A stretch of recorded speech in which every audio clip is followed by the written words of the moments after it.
फिर उन लोगों ने अपने सरदारों और बुजुर्गों में से 70 आदमी सिलेक्ट किए और सालेह से कहा कि हमारे ये लोग तुमसे सवाल करेंगे।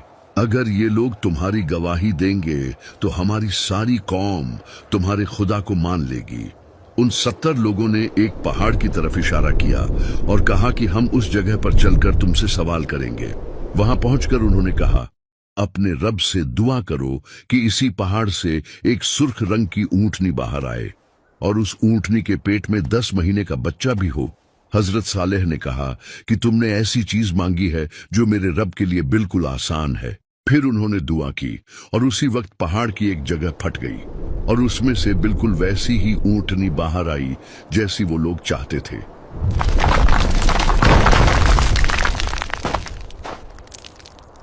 लोगों ने जब ये अजीब मंजर देखा तो कहने लगे कि तुम्हारे रब ने इतनी जल्दी तुम्हारी दुआ कबूल कर ली। हजरत सालेह ने उनसे पूछा, क्या तुम्हें अब भी कुछ शक है? उन 70 लोगों ने कहा, नहीं। फिर वो वापस अपनी कौम के पास लौटने लगे ताकि उन्हें जो कुछ देखा था वो सब बता दें, मगर रास्ते में ही उनमें से कुछ लोग बदल गए और कहने लगे कि सालेह ने कोई जादू किया है और ये सब किसी खुदा ने नहीं किया। सिर्फ कुछ ही लोग अपनी बात पर कायम रहे और कहने लगे, नहीं, जो कुछ हमने देखा वो बिल्कुल सच था, कोई जादू नहीं था। लेकिन ये सिर्फ 5 ही लोग थे और उनकी बात किसी ने नहीं मानी। 70 में से बाकी सब ने जाकर कौम के लोगों को कहा कि सालेह ने कोई जादू किया है, ये किसी खुदा ने नहीं किया, तुम सब अपने बुतों को पूजते रहो। इस तरह वो लोग इतनी बड़ी निशानी के बावजूद भी सालेह अलैहिस्सलाम पर ईमान न लाए। फिर अल्लाह ने सालेह को हुक्म दिया और कहा, इन लोगों से कह दो कि ये ऊंटनी तुम्हारे दरमियान ही रहेगी और कुएं का पानी एक दिन तुम लोग इस्तेमाल करोगे और एक दिन ये ऊंटनी पिएगी। जिस दिन ऊंटनी पिएगी उस दिन तुम लोग पानी के पास नहीं जाओगे और उस दिन ऊंटनी का दूध पियोगे और वो दूध इतना होगा कि तुम्हारी पूरी कौम के लिए काफी होगा। उस ऊंटनी का बच्चा भी पैदा हुआ और वो आजाद घूमती रहती। इस तरह एक दिन वो लोग खुद पानी इस्तेमाल करते और दूसरे दिन ऊंटनी पानी पीने के लिए आती और उस दिन वो लोग ऊंटनी का दूध निकालते। वो दूध इतना ज्यादा होता कि उस कौम का हर छोटा बड़ा पीता। इस तरह कई दिन गुजर गए। फिर उन लोगों ने आपस में मशवरा किया और कहने लगे, हम लोग इस बात पर राजी नहीं हैं कि एक पूरा दिन ऊंटनी पानी पिए और हम अपनी बारी के लिए अगले दिन का इंतजार करें। उन्होंने इस ऊंटनी को मारने की प्लानिंग की और 7 लोगों को सिलेक्ट किया। अगले दिन जब वो ऊंटनी पानी पीने के लिए आई तो उन 7 लोगों ने उस पर हमला कर दिया और उसे मार डाला। ये देखकर ऊंटनी का बच्चा पहाड़ की तरफ भागा और आसमान की तरफ मुंह करके ऐसी आवाज निकाली जैसे रो रहा हो।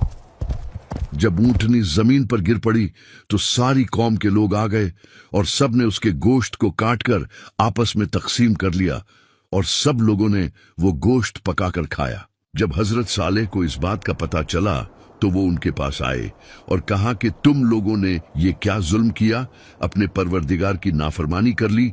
उसी वक्त अल्लाह ने हजरत सालेह को वही फरमाई और कहा, तुम्हारी कौम ने बगावत और सरकशी की है और ऊंटनी को मार डाला। इस ऊंटनी को मैंने अपनी निशानी के तौर पर इनके साथ रखा था और इसके रहने से इन लोगों का कोई नुकसान नहीं हो रहा था, बल्कि ये लोग तो इसका दूध पीते थे जो उनके हर छोटे बड़े के लिए काफी था। अब इनसे कह दो कि इनके पास 3 दिन का टाइम है। अगर ये लोग तौबा कर लेंगे तो मैं इन्हें माफ कर दूंगा, वरना मैं 3 दिन के बाद अपना अजाब भेजूंगा। हजरत सालेह ने उन्हें ये सब कुछ बताया और कहा कि अभी भी वक्त है, तौबा कर लो, वरना 3 दिन के बाद तुम पर अजाब आ जाएगा। वो लोग मजाक उड़ाने लगे और कहने लगे कि अगर तुम सच्चे हो तो ले आओ अजाब, हम तैयार हैं। हजरत सालेह ने कहा कि कल सुबह तुम लोग इस हालत में उठोगे कि तुम्हारे चेहरे जर्द होंगे, फिर दूसरे दिन जब उठोगे तो तुम्हारे चेहरे लाल होंगे और तीसरे दिन जब उठोगे तो तुम्हारे चेहरे काले होंगे। फिर अगली सुबह जब वो उठे तो उनके चेहरे जर्द थे। उनमें से कुछ लोगों ने कहा कि सालेह की बात बिल्कुल सच हुई है, लेकिन दूसरों ने उनसे कहा, हम उसकी बात बिल्कुल नहीं मानेंगे, चाहे जो भी हो जाए। फिर दूसरे दिन उनके चेहरे लाल हो गए तो फिर से कुछ लोगों ने कहा कि सालेह की बात बिल्कुल सच हुई है, लेकिन फिर भी सब ने कहा कि हम अपने उन बुतों को नहीं छोड़ेंगे जिनकी इबादत हमारे बाप दादा करते रहे हैं। फिर तीसरे दिन जब वो उठे तो उनके चेहरे काले हो चुके थे। फिर वो लोग परेशान हो गए और कहने लगे, लगता है सालेह का अजाब आने वाला है। लेकिन उन्होंने फिर भी तौबा नहीं की। फिर जब रात हुई और वो लोग अपने अपने घरों में सोए हुए थे तो जिब्राइल अलैहिस्सलाम आसमान से उतरे और एक जोरदार आवाज निकाली। उस आवाज से उन सब लोगों के दिल फट गए और अगली सुबह इस हालत में हुई कि वो लोग अपने अपने घरों में मुर्दा पड़े हुए थे। उनमें थोड़े से लोग ही उस अजाब से बचे जो हजरत सालेह पर ईमान लाए थे।